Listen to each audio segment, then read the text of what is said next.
This is really kind of a neat story. If you haven't heard about A League of Their Own, folks, it's a movie. It opens on Wednesday. It's about women who play baseball, real baseball.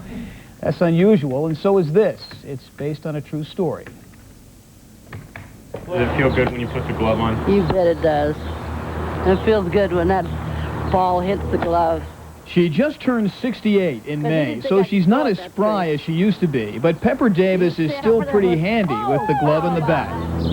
There we go. Nope. I'm watching those windows. Nearly 50 summers ago, in 1944, Pepper was just beginning her 10-year career in the All-American Girls Baseball League.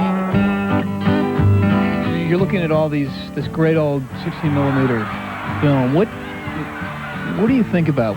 All the old feelings come back when I get up to bat there, you know, and I take that stance. I think, that gal can hit, you know, and watching us run, watching us slide, just brings back to me how good we really were.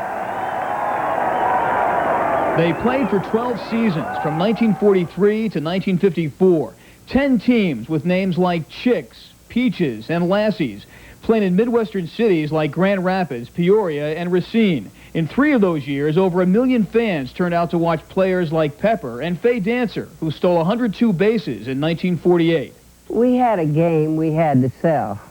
We had to prove to these people that we could play ball. We looked like women, but we played like men. The starting salary doesn't sound like much nowadays, but $65 a week was a lot of money back then, and they sure earned it. We had 1 or 2 days off in a 130-game season. We played every night in the week, doubleheaders on Sundays and holidays. We had to play. We had about 12 to 14 players on our roster. And so we had to play, third.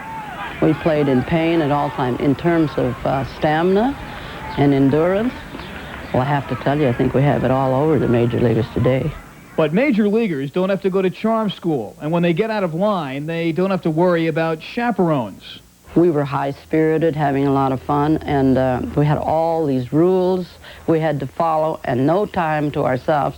So you're going to blow off steam a little bit every now and then, and some of the chaperones knew how to handle that, and some didn't. And those that didn't were initiated. Back then, they had these little reading lights on the beds, and I would always put Limburger cheese on the on the light bulbs, and good God, that would just about do them in. And then I took the peanut butter and I'd put little spots on the toilet seats. As for the men in their lives, some were famous. That's the late actor Robert Preston next to Faye. Buddy Ebsen's right up there. And that's Burgess Meredith down in the front row near Pepper. Of course, not all their men friends were that classy. They weren't groupies. They were clubhouse Clydes or locker room Leonards. But there were some nice guys, too, that you would manage maybe to slip a phone number to and meet them. And when it was just the girls, there was always the graveyard? See, we were allowed 2 beers a night, and we'd take our beer into the graveyard and drink our beer in the graveyard. Why? To get away from the people.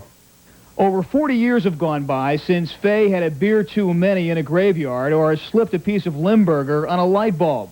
And nearly 50 years have passed since Pepper sat at this piano and banged out the All-American Girls League song.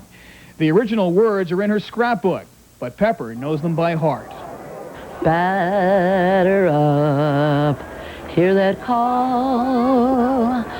The time has come for one and all to play